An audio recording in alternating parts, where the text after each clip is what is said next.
दिनांक 12 सितंबर वर्ष 2020। 10th class maths 2 का फर्स्ट चैप्टर समरूपता। इसमें एक विद्यार्थी ने प्रकीर्ण प्रसंग्रह 1 के सवाल पूछे थे, तो इस वीडियो में प्रकीर्ण प्रसंग्रह 1 की हम लोग चर्चा करेंगे। उसका पूरा सॉल्यूशन मैं आपको बताऊंगा। तो आइए शुरू करते हैं। पहला सवाल देखिए, यहाँ पर त्रिभुज ABC तथा त्रिभुज PQR में एक एकी संगति के अनुसार ये अनुपात, भुजाओं का यह अनुपात बराबर दिया है। तो इस अनुपात के आधार पे हमें नीचे कौन से कथन सत्य हैं वो बताना है। तो देखिए, अगर हम A की बात करें तो AB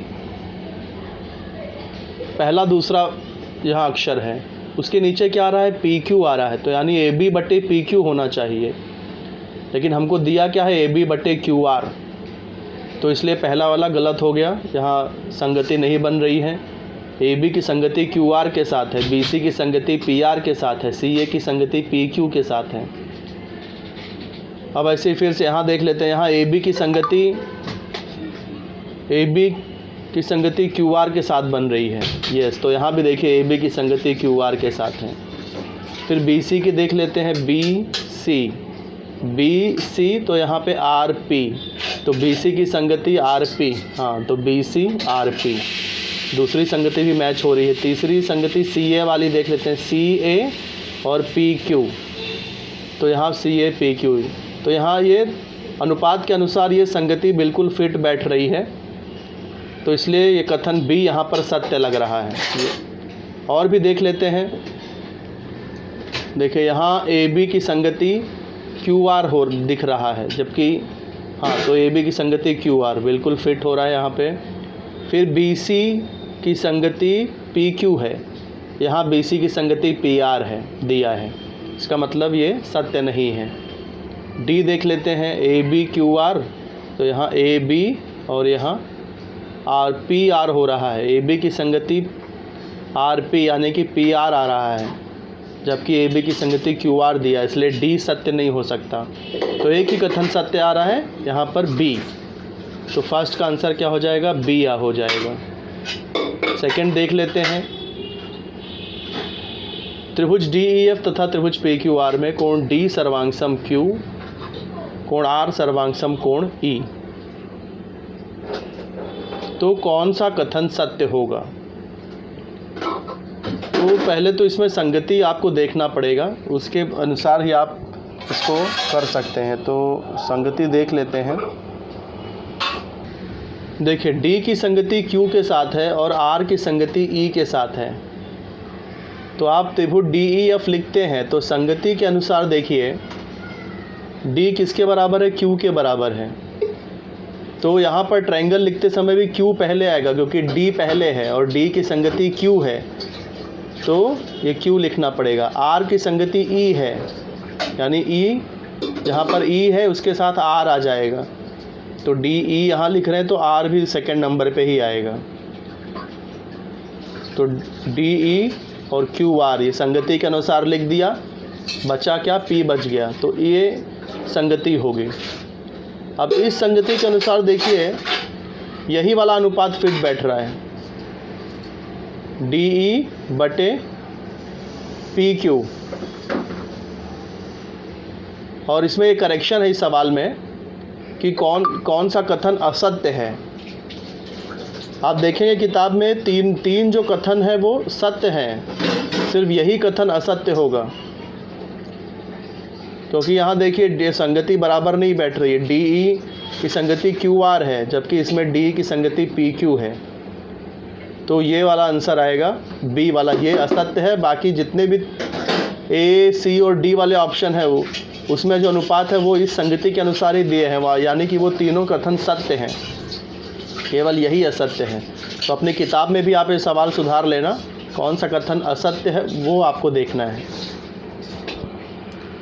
फिर तीसरा है त्रिभुज ABC तथा त्रिभुज DEF में कोण B बराबर कोण E, कोण F बराबर कोण C और AB बराबर 3DE। तो इसमें क्या ऑप्शन आएगा, जब यहाँ पर पहले ट्रायंगल का 2 कोण दूसरे ट्रायंगल के 2 कोण के बराबर है, तो इसका मतलब कोको कसौटी से ये त्रिभुज समरूप हो गया, समरूप हो गया। लेकिन इसे सर्वांगसम नहीं कह सकते, क्योंकि यहाँ पर देखिए अगर ये त्रिभुज सर्वांगसम भी होता तो इनकी भुजाएं बराबर होती, यानी AB और DE बराबर होता। लेकिन यहाँ AB DE का 3 गुना है, तो इसलिए ये समरूप तो है लेकिन सर्वांगसम नहीं हो सकता है। अगर यहाँ ये भुजा भी बराबर दी होती तो ये समरूप भी होता और सर्वांगसम भी होता, तो इसलिए इसका ऑप्शन बी आ जाएगा। चौथा है कि समबाहु त्रिभुज ABC और त्रिभुज DEF में एरिया ऑफ ट्रायंगल ABC अनुपाते एरिया ऑफ ट्रायंगल DEF 1:2 है।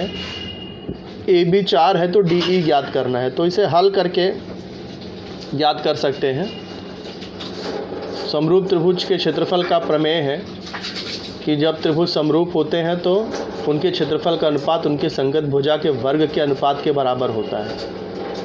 तो समबाहु त्रिभुज हमेशा समरूप ही होते हैं, तो इसलिए त्रिभुज DEF और त्रिभुज ABC और DEF ये दोनों त्रिभुज समरूप होंगे। त्रिभुज समरूप है, यहाँ AB और DE ये संगत भुजा है। तो जब त्रिभुज समरूप हो और संगत भुजाओं की बात हो रही हो तो हमेशा यही वाला फार्मूला लगता है, एरिया ऑफ फर्स्ट एंगल बटे एरिया ऑफ सेकंड ट्रायंगल बराबर। अब यहाँ पर 3 भुजा है, 3 में से कोई भी एक भुजा ले सकते हैं। हमें यहाँ AB दिया है तो हम AB ही लेना पड़ेगा हमें, तो AB स्क्वायर। अब AB ऊपर AB लिया है तो नीचे AB की संगत भुजा ही लेना पड़ेगा। यहाँ AB की संगत भुजा देखिए क्या है, DE है, तो ये DE स्क्वायर हो गया। अब ये दोनों त्रिभुज के क्षेत्रफल का अनुपात हमें दिया है 1:2, तो वो मान हमने रख दिया, 1/2 आ गया। AB का मान 4 दिया था यहाँ पर, तो AB का मान भी डाल दिया 4 का स्क्वायर। DE हमें ज्ञात करना है तो DE स्क्वायर वैसे ही रहेगा, तिरिया गुणा कर देंगे। 1 × DE स्क्वायर बराबर 2 × 4 स्क्वायर, 4 स्क्वायर 16। अब ये वर्गमूल यदि हम ले लेंगे तो DE स्क्वायर का वर्गमूल DE आ जाएगा, 2 का वर्गमूल √2, 16 का वर्गमूल 4, तो आंसर आ जाएगा 4√2 और ये ऑप्शन डी है। तो इसलिए इसका आंसर डी 4√2। ये हल करने की आवश्यकता नहीं है, इसमें विकल्प वाले जो सवाल होते हैं MCQ वाले परीक्षा में जो पूछे जाते हैं उसमें ये हल करने पे मार्क्स नहीं होता। आप हल कर देंगे तो मार्क्स कटेंगे भी नहीं और इस पे मार्क्स मिलेंगे भी नहीं। तो यदि आप हल करके इस तरह आंसर लिखते हैं तो भी चलेगा, या इसको आप रफ में सॉल्व करके डायरेक्ट आंसर लिखेंगे तो भी चलेगा। लेकिन आंसर एग्ज़ाम में लिखने का आपका यही तरीका होना चाहिए, डी, और वो क्या आंसर है वो। आप सिर्फ डी लिखेंगे तो भी चलेगा, लेकिन मेरा सुझाव है कि पूरा लिखिए इतना, डी और ये आंसर। अब आगे चलते हैं, 5वां सवाल। ये त्रिभुज ABC यहाँ पर बना हुआ है और इसमें XY समांतर BC दिया है। अब 3 ऑप्शन दिया है, तीनों ऑप्शन में 4 ऑप्शन में अनुपात दिए हैं और कौन सा इसमें सही है वो हमें बताना है। तो देखिए, इसको पहचानने का तरीका मैं आपको एकदम आसान तरीका बता देता हूँ। जब ये भुजा समांतर है XY और BC, तो ये पक्की बात है कि AX और XB का जो अनुपात होगा AY और YC का भी वही अनुपात होगा, समानुपात के मूलभूत प्रमेय से। AX बटे XB बराबर होगा AY बटे YC के। तो AB को आप कोई भी कुछ भी मान लीजिए, मैंने 3 मान लिया है, और XB को उसका 2 गुना कर दिया, 3 दूनी 6। अब AY देखो AX से थोड़ा छोटा है तो इसको मैंने थोड़ा कम कर दिया, 3 से 2 कर दिया। अब नीचे जो नंबर है वो इसी अनुपात में होना चाहिए। यहाँ देखिए नीचे का नंबर डबल था तो यहाँ भी नीचे वाला डबल ही रहेगा, 2 दूनी 4, YC 4। अब हम चेक करेंगे कौन सा हमारा सही है, दिया गया कौन सा विकल्प सही है। तो आइए, पहला दिया है AB बटे AC बराबर AX बटे AY।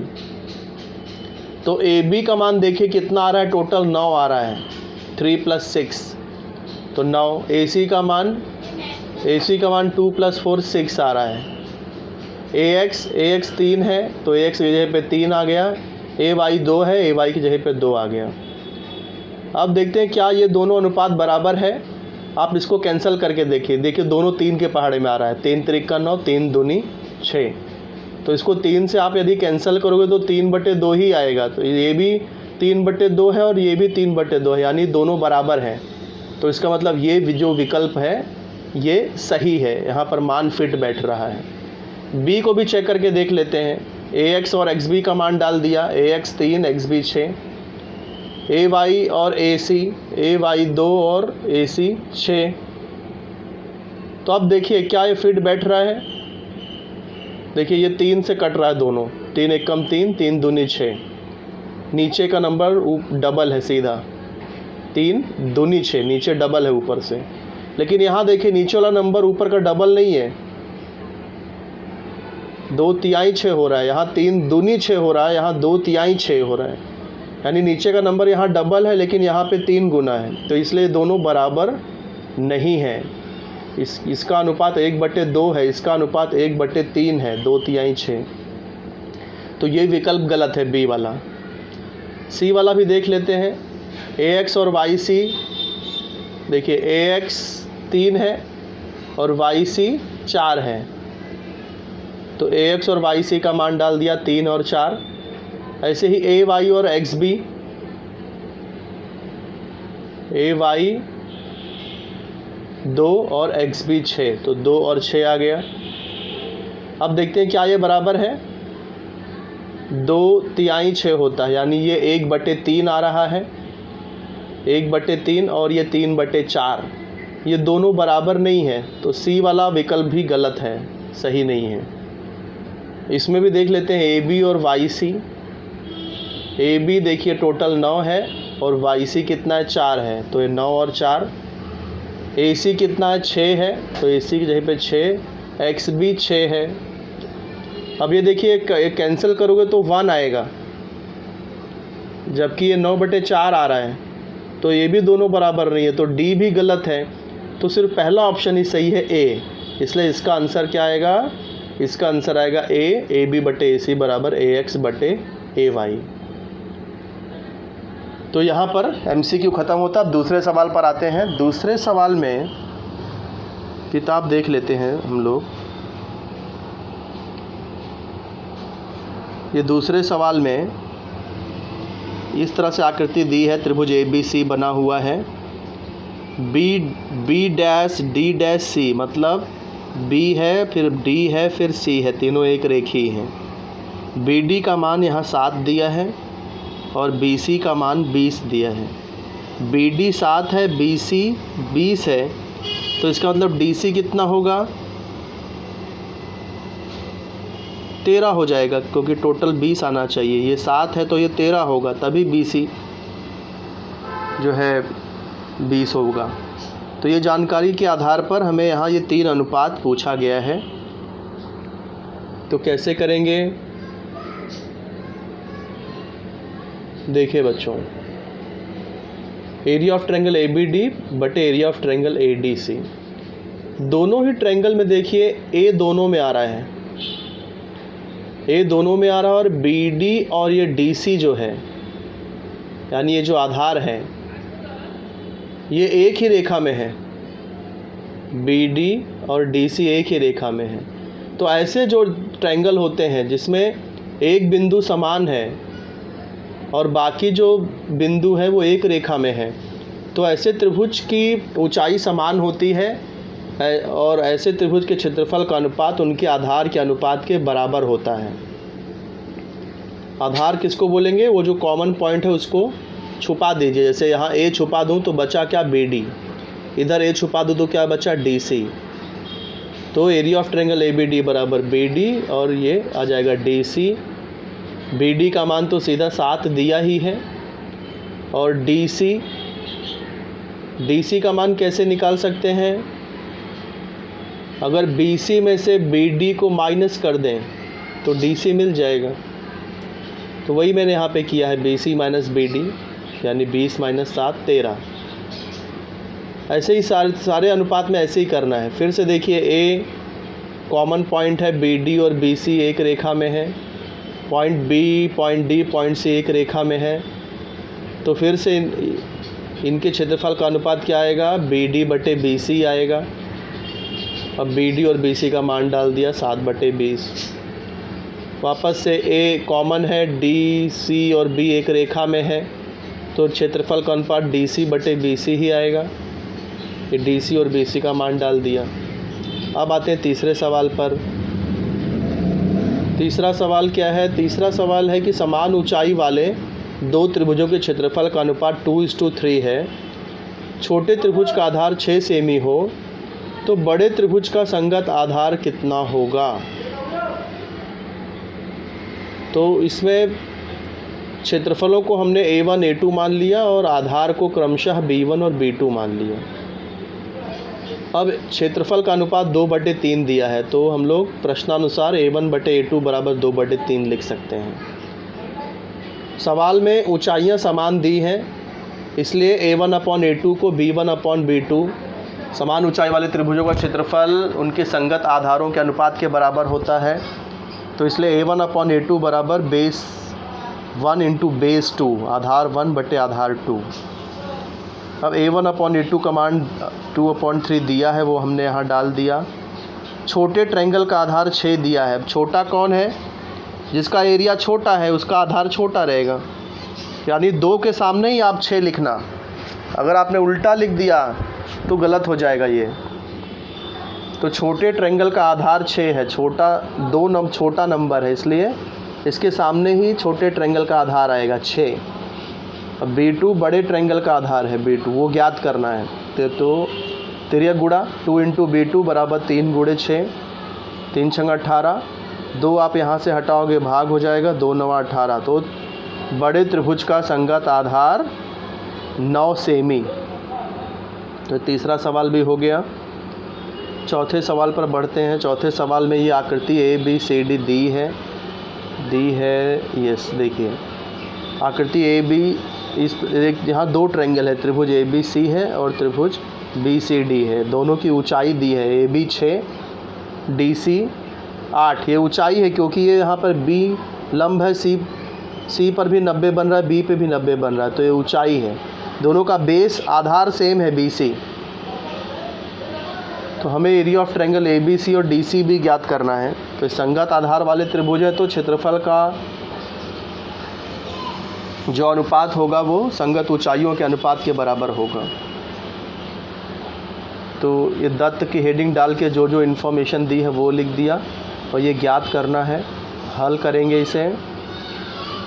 तो आप डायरेक्ट उनके ऊंचाई का अनुपात भी लिख सकते हैं। अगर आप नहीं समझ पा रहे हैं तो सिंपल आप ऐसे भी कर सकते हैं। क्षेत्रफल, ट्रायंगल के क्षेत्रफल का सूत्र पता ही है, एरिया ऑफ त्रिभुज ABC 1/2 गुणे आधार गुणे ऊंचाई। तो ABC का आधार BC है और ऊंचाई AB है, तो 1/2 गुणे BC into AB। Area of triangle DC भी बराबर 1/2 आधार गुणे ऊंचाई। 1/2 और BC कट जाएगा तो AB बटे DC ही आएगा। AB का मान 6 है, DC का मान 8 है। अब ये दोनों 2 से कट रहा है, देखिए 2 तिहाई 6, 2 चौक 8, तो ये 3/4 आंसर आ गया इसका। आते हैं 5वें सवाल पर। 5वां सवाल क्या है? आकृति 1.74 है। तो इसमें क्या है, देखिए त्रिभुज PQS है जिसकी ऊंचाई PM है, आधार QS है। त्रिभुज QRS है, इसमें ऊंचाई RN है और आधार QS है। देखिए दोनों का आधार समान है। यहाँ PM 10 दिया है, PM यानी ऊंचाई। एरिया ऑफ ट्रायंगल PQS दिया है, PQS का क्षेत्रफल दिया है। QRS, ट्रायंगल QRS का क्षेत्रफल दिया है। NR का मान हमें यहाँ ज्ञात करना है। तो वही तरीका है जैसे हमने ऊपर किया था 5वें सवाल में। Area of triangle PQS, area of triangle QRS, तो 1/2 आधार गुणे ऊंचाई, 1/2 आधार गुणे ऊंचाई, हाफ और QS कैंसिल हो जाएगा। ये दोनों का हमें मान दिया हुआ है, वो मान हमने डाल दिया। PM/NR वैसे ही लिखना है। PM का मान 10 दिया है, तिर्यक गुणा करेंगे 10, NR बराबर 11 × 10 आ जाएगा। 10 यहाँ शिफ्ट होके भाग हो गया, 10 कैंसिल, NR बराबर 11 सेमी। बड़े आसान सवाल हैं। देखिए छठा सवाल, देखिए छठे पे आ जाते हैं। त्रिभुज MNT समरूप त्रिभुज QRS, T से खींचे गए शीर्ष लंब की लंबाई 5 है, S से खींचे गए शीर्ष लंब की लंबाई 9 है, तो एरिया ऑफ ट्रायंगल MNT बटे एरिया ऑफ ट्रायंगल QRS। ये जो शीर्ष लंब होता है इसे ऊंचाई भी कहते हैं त्रिभुज की। और त्रिभुज यदि समरूप हो तो फार्मूला आपको पता है कि यदि दो त्रिभुज समरूप होते हैं तो उनके क्षेत्रफल का अनुपात उनके संगत ऊंचाइयों के वर्गों के अनुपात के बराबर होता है। उनके संगत भुजाओं के भी वर्गों के अनुपात के बराबर होता है। उनके माध्यिकाओं के भी वर्गों के अनुपात के बराबर होता है। अब यहाँ पर ऊंचाइयाँ दी हैं तो हम लोग ऊंचाई ही लिखेंगे, माध्यिका और संगत भुजा नहीं लिखेंगे। यदि माध्यिका पूछा होता तो माध्यिका लिखते, यदि भुजाएं पूछा होता तो संगत भुजाएं लिखते। तो आइए शुरू करते हैं। छठा सवाल, ये मैंने आकृति बना लिया। त्रिभुज MNT, त्रिभुज QRS, ये T से खींचे गए शीर्ष लंब TA है और S से खींचा गया शीर्ष लंब SB है जो कि 9 दिया है, और ये वाला शीर्ष लंब 5 दिया है। तो ये दत्त में जो जानकारी दी है वो दत्त की हेडिंग में डाल दे लिखना होता है। अब शुरू करते हैं हल इसका। फर्स्ट स्टेप में त्रिभुज MNT समरूप त्रिभुज QRS, ये सवाल में दिया है इसलिए दत्त आ गया इसका कारण। अब त्रिभुज जब समरूप होते हैं तो उनके क्षेत्रफल का अनुपात उनके ऊंचाइयों के वर्गों के अनुपात के बराबर होता है। तो त्रिभुज MNT की ऊंचाई क्या थी? TA थी। त्रिभुज MNT की ऊंचाई TA थी और QRS की ऊंचाई SB थी। तो इसलिए यहाँ पर उनकी ऊंचाई लिख दिया, TA और SB। ऊंचाई क्यों लिख रहे हैं? क्योंकि ऊंचाई के बारे में ही, ऊंचाई ही ज्ञात करना है। अगर आधार ज्ञात करना, संगत भुजा ज्ञात करनी होती तो संगत भुजा लिखते हैं, माध्यिका ज्ञात करनी होती तो माध्यिका लिखते हैं। ये बात आप समझ लीजिए। तो मतलब यहाँ पे माध्यिका भी आ सकता है, ऊंचाई भी आ सकता है, संगत भुजाएं भी आ सकती हैं, लेकिन यहाँ ऊंचाई की बात हो रही है इसलिए ऊंचाई लिखा जा रहा है, TA² SB²। अब TA 5 और SB 9 है, 5 का वर्ग 25 और ये 81, तो ये आंसर आ गया इसका। अब बढ़ते हैं 7वें सवाल पर। 7वां सवाल क्या दिया है? 7वें सवाल में देखिए ट्रायंगल ABC दिया है, इसमें AD 5 DC 3 दिया है, BE का मान X और X एक्चुअली माना गया है, DC 3 दिया है, BC 6.4 और BE का मान ज्ञात करना है। DE और AB समांतर है, ये जो DE है और AB समांतर है। तो समांतर है तो इसका मतलब समानुपात का मूलभूत प्रमेय लगाया जा सकता है, तो उसके अनुसार इसे कर सकते हैं। तो देखिए ये त्रिभुज ABC ड्रॉ कर दिया है मैंने, किताब से देखकर या डायग्राम सीधा मैंने ड्रॉ कर दिया। यहाँ पर A', D', C, B', E', C जो भी सवाल में जानकारी है वो दत्त की हेडिंग में डाल देना है, लिख देना है आपको। BE हमें ज्ञात करना है। तो किताब में ये जो दिया है ये हम लोग ये स्टेप भी लिख देते हैं। यहाँ BE को X माना गया है, माना BE X।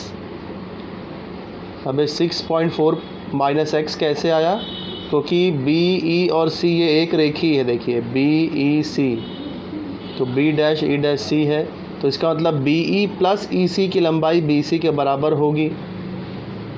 BE X माना है, EC हमें नहीं पता है, BC 6.4, X को वहाँ शिफ्ट करेंगे तो EC 6.4 माइनस X हो जाएगा। वही यहाँ पर दर्शाया गया है, EC 6.4 माइनस X। अब त्रिभुज ABC में ये DE समांतर AB दिया है,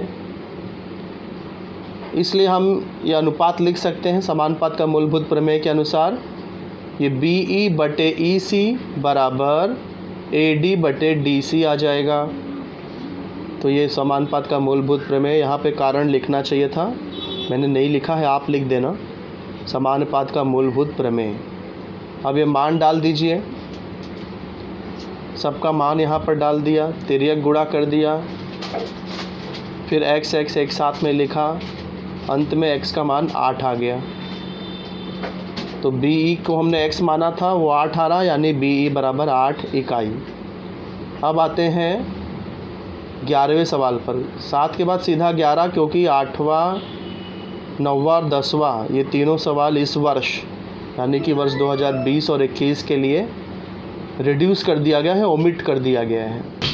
12वां सवाल कृति वाला सवाल है, तो शुरू करते हैं। यहाँ पर एक्स वाई समांतर AC दिया है। ये जो एक्स वाई है वो AC के समांतर है। 2x बराबर 3bx, एक्स वाई बराबर 9। तो AC का मान ज्ञात करने के लिए कृति पूर्ण करना है। तो देखिए 2ax बराबर 3bx। अब यहाँ पे क्या किया है, ax बटे bx किया है, तो 2/3 भी उस तरह से अरेंज हो जाएगा। 2 यहाँ वहाँ राइट साइड में लिखेंगे तो ये नीचे लिखना पड़ेगा, 2 इस बॉक्स में 2 आ जाएगा। जैसे तिर्यक गुणा करते हैं ना हम लोग, ax के साथ 2 है तो तिर्यक विस्तार, इसको आप समझ लीजिए। तो नीचे 2 आ जाएगा और 3bx था तो 3 उधर चला जाएगा, तो तिर्यक गुणा करने पे यही मिलना चाहिए। तो ये हो जाएगा 3/2, ऊपर 3 यहाँ पे 2। अब नेक्स्ट स्टेप में क्या किया, देखो ax प्लस bx किया है, तो यहाँ भी आपको ये साइड में भी वैसे ही करना पड़ेगा, 3 प्लस 2 करना पड़ेगा। ये ऊपर वाला प्लस नीचे वाला किया है ना, तो ये साइड में भी वैसे ही करना पड़ेगा, ऊपर वाला प्लस नीचे वाला। अब यहाँ नीचे bx वैसे का वैसे लिखा है, तो हमें भी यहाँ पे नीचे ये 2 जो था वो नीचे 2 ही लिखना पड़ेगा, वैसे का वैसे। तो 3 + 2 यहाँ पे 5 आ जाएगा, नीचे 2 वैसे का वैसे ही रहेगा। अब इसके बाद त्रिभुज BCA समरूप त्रिभुज BYX। त्रिभुज BCA समरूप त्रिभुज BYX। ऐसा क्यों? क्योंकि देखिए ये समांतर है, तो ये कोण y और कोण C संगत कोण हुए, ऐसे ही कोण x और कोण A ये भी संगत कोण हुए। तो कोको समरूपता की कोको कसौटी से समरूप हो रहा है, तो ये समरूपता की को कसौटी से ये समरूप हो रहा है। तो यहाँ पर इस बॉक्स में को आ जाएगा। तो जब ये समरूप है तो इनकी संगत भुजा लिख सकते हैं हम लोग। संगत भुजा कौन सी लिया, यहाँ पे BA बटे BX बराबर AC बटे XY ले लिया। अब AC का मान हमें ज्ञात करना है, तो वैसे ही रहेगा। XY का मान 9 यहाँ पर दिया है, देखिए, तो XY की जगह पे 9 यहाँ पे आ गया है। BA का मान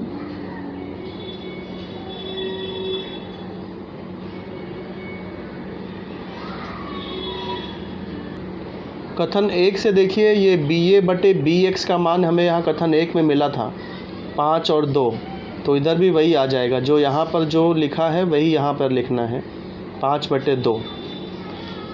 अब आप इसे तिर्यक गुणा करोगे तो AC का मान भी आपको मिल जाएगा और वो यहाँ लिखना है। तो इसको मैंने यहाँ पर हल किया है, देख लेते हैं यहाँ पर भी हम लोग। ये देखिए 3/2 तिर्यक गुणा, ये तिर्यक गुणा के हिसाब से फिट आना चाहिए। 2ax 3bx, 2ax 3bx। अब ये यहाँ पर देखिए ऊपर वाला प्लस नीचे वाला किया है, तो ये साइड में भी वही करना पड़ेगा, ऊपर वाला प्लस नीचे वाला। यहाँ नीचे bx वैसे का वैसे है, तो यहाँ भी नीचे ये वैसे ही रहेगा। इसको योगानुपात की क्रिया से बोलते हैं। 3 + 2 5 और ये 2 वैसे का वैसे। ये समरूपता की कोको कसौटी है, इस बॉक्स में कोको आ गया।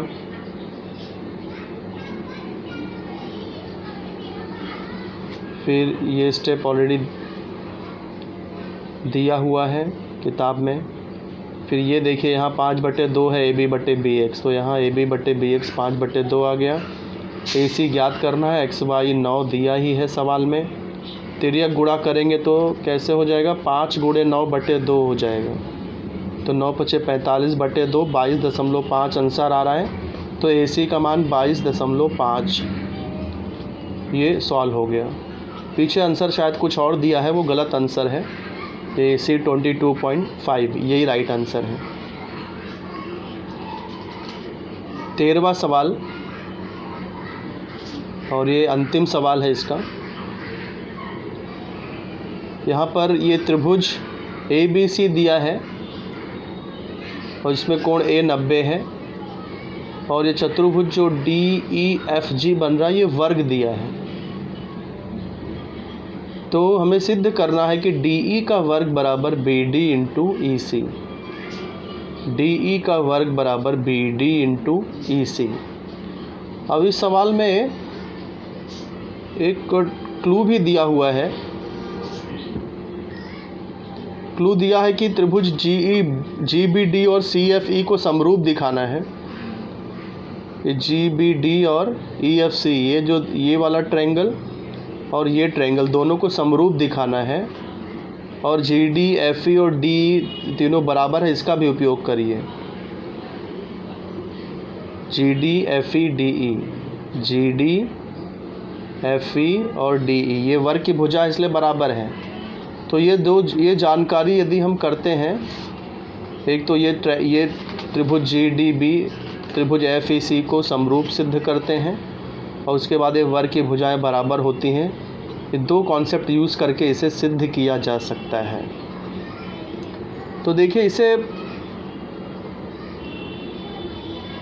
इन दोनों ट्रायंगल को डायरेक्ट समरूप करना संभव नहीं है।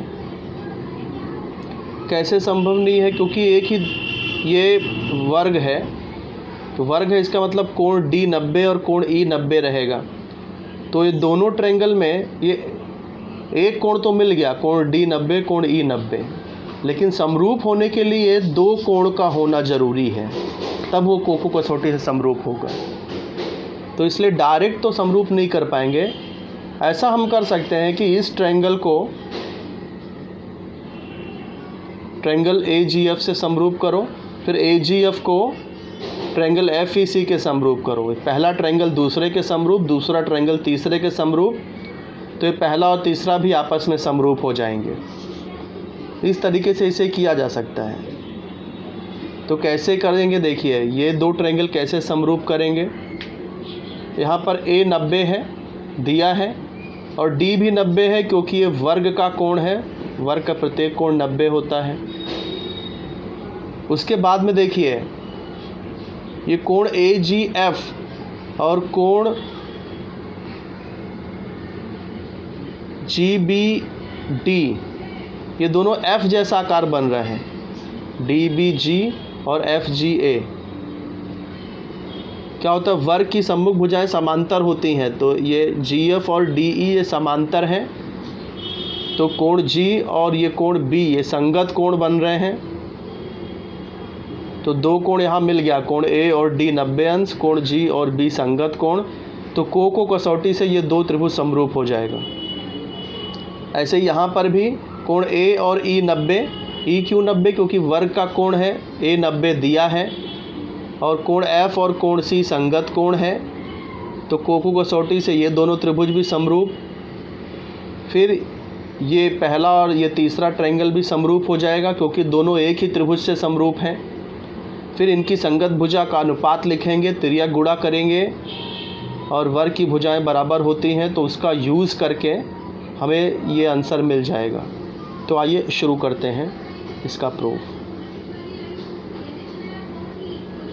यहाँ पर देखिए, GE और DE ये समांतर होगा, क्योंकि ये वर्ग DEFG की सम्मुख भुजाएं हैं। तो जब GF DE के समांतर है, तो GF पूरा BC के भी समांतर होगा, क्योंकि एक ही लाइन है, दोनों एक ही रेखा है। तो अब हम लोग ये फर्स्ट और सेकंड ट्रायंगल समरूप करते हैं। फर्स्ट ट्रायंगल कौन सा है? AGF ये सेकंड ट्रायंगल, और GBD फर्स्ट ट्रायंगल। इन दोनों ट्रायंगल में देखिए कोण G और कोण B संगत कोण है। तो कोण G कैसे लिखना है? G बीच में आना चाहिए, कोण AGF। कोण B लिखना है तो कोण B बीच में आना चाहिए, कोण GBD संगत कोण है ये। कोण A और D ये प्रत्येक 90 अंश हैं, तो इसलिए त्रिभुज AGF त्रिभुज GBD समरूप हो गया कोको कसौटी से। सेकेंड और फर्स्ट ट्रायंगल हो गया। अब सेकेंड और थर्ड ट्रायंगल, ये AGF फिर से ले लेंगे और तीसरा ट्रायंगल त्रिभुज FEC है, तो तीसरा ट्रायंगल त्रिभुज FEC ले लिया।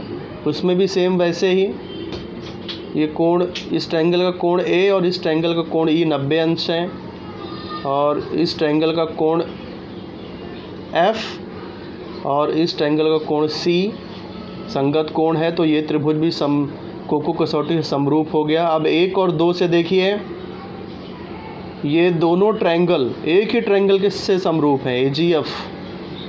AGF देखिए दोनों में है, 1 में भी आ रहा है और 2 में भी आ रहा है, तो ये कैंसिल हो गया, ये दोनों ट्रायंगल आपस में समरूप हो जाएंगे। अब इसकी संगत भुजा का अनुपात कैसे लिखेंगे देखो। साध्य में क्या चाहिए हमको, BD और EC चाहिए, तो ऐसे लिखो कि BD और EC आना चाहिए, BD आना चाहिए।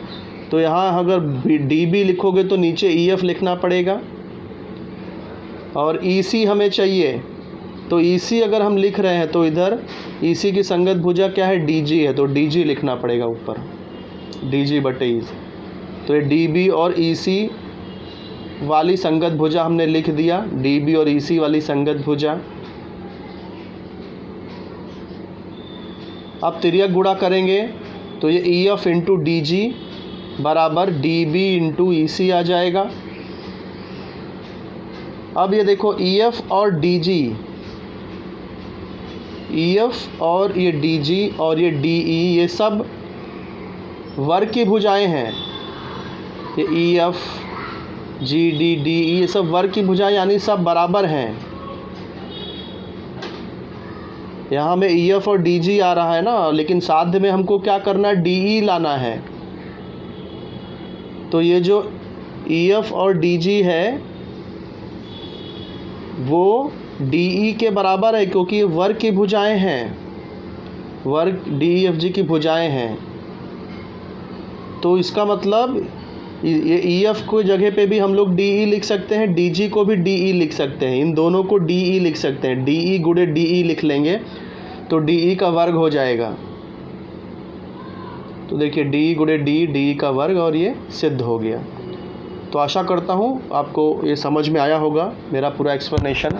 फिर भी यदि आपको कहीं पर डाउट हो, कोई शंका हो, तो आप कमेंट बॉक्स में पूछ सकते हैं, अथवा डायरेक्ट मुझसे संपर्क करके, मैसेज करके आप अपने डाउट क्लियर कर सकते हैं। धन्यवाद।